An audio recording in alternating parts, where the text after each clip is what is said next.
Olá, meu nome é Vitor Barreta e eu sou especialista em Direito Eleitoral. Hoje nós vamos falar um pouquinho sobre os documentos necessários para que os candidatos a vereador e a prefeito possam fazer o seu registro de candidatura. Acompanhe com a gente.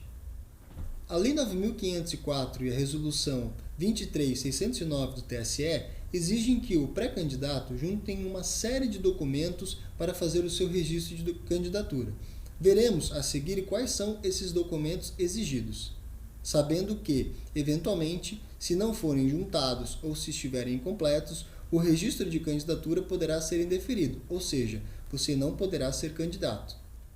O Candex é um sistema onde o partido imputa as informações referentes aos seus pré-candidatos e faz o seu registro de candidatura.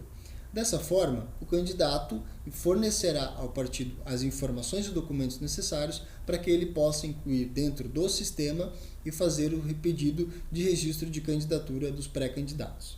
Dessa forma, veremos agora quais são os documentos exigidos pelo TSE para a realização do registro de candidatura. O primeiro é a relação atual de bens do pré-candidato. Não há necessidade de se juntar à íntegra da declaração de imposto de renda, até porque é um documento sigiloso. O que se exige, é claro, é que sejam informados ao partido quais são os bens do candidato que deverão ser colocados dentro do sistema.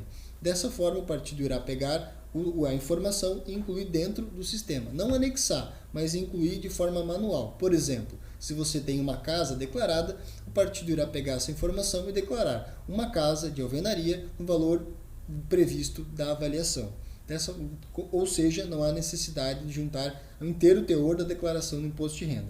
O segundo documento obrigatório é uma fotografia recente do candidato. E aí eu peço um pouco de atenção. Essa fotografia ela possui alguns requisitos para que, eventualmente, o sistema não fique pesado e a fotografia não carregue. Então, peço que o partido, ou então o próprio candidato, observe esses requisitos de acordo com a Resolução 23.609 do TSE.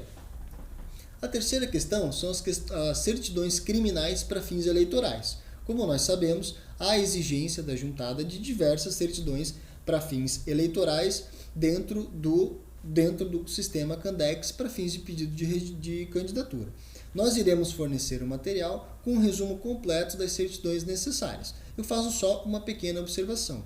Embora não sejam todas as certidões que são exigidas e obrigatórias pelo TSE, é importante que o partido avalie todas essas certidões, mesmo sem juntá-las. Por quê? Eventualmente, haverão alguns processos que possam ser enquadrados na lei da ficha limpa, que podem não constar nessas simples certidões criminais para fins eleitorais, como, por exemplo, a própria ação de improbidade administrativa. Então, peço para que o partido observe isso e analise todas as demais certidões, sem necessariamente ter que juntá-las, pois, eventualmente, caso haja um registro de candidatura indeferido, após o prazo estabelecido, o partido pode se prejudicar na medida que não poderá mais substituir esse candidato. Então, nesse ponto, há que se ter muito cuidado. Além disso, há necessidade da juntada de alguns documentos básicos, como, por exemplo, a cópia de um documento oficial, de preferência a CNH. Por que a CNH? Como nós vamos ver a seguir, um dos outros requisitos é o comprovante de alfabetização, ou seja, o histórico escolar. Esse documento é obrigatório. Se ele não for juntado, o juiz vai chamar o candidato para que ele faça a prova de escrita e comprove que ele é alfabetizado.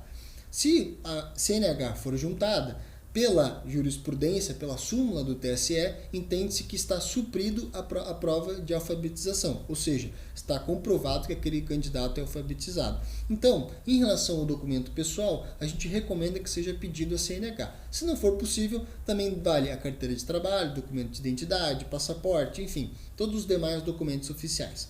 O próximo item é o comprovante de alfabetização, como nós já falamos, né? O histórico escolar, ele é um documento obrigatório, se não juntar, o juiz pode chamar o candidato para fazer a prova de alfabetização. Lembrando que a CNH é um documento que supre a necessidade desse histórico escolar.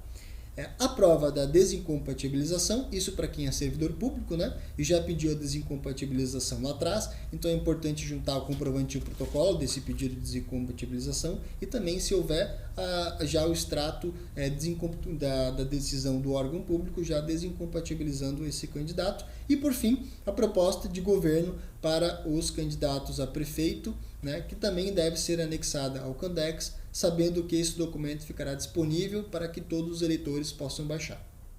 Além disso, o candidato deve averiguar alguns pequenos requisitos para ver se ele pode realmente ser candidato. Ele deve averiguar no site do TSE que há 3 possíveis certidões para serem emitidas que comprovam, por exemplo, a questão da quitação eleitoral, inexistência de crimes eleitorais e também da filiação partidária. Esses documentos não precisam ser juntados no registro de candidatura, mas é importante que o partido averigue para ver se a situação dos candidatos está correta nesses requisitos das certidões do TSE.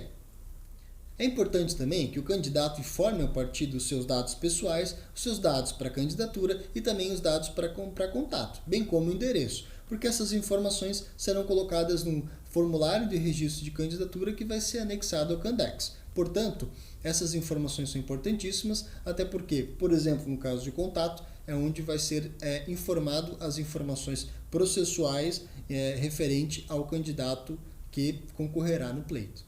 Gostou do vídeo? Então não esquece de curtir e compartilhar e também se inscrever no nosso canal. Nas próximas semanas compartilharemos novos vídeos com questões relevantes para o direito eleitoral. Até lá!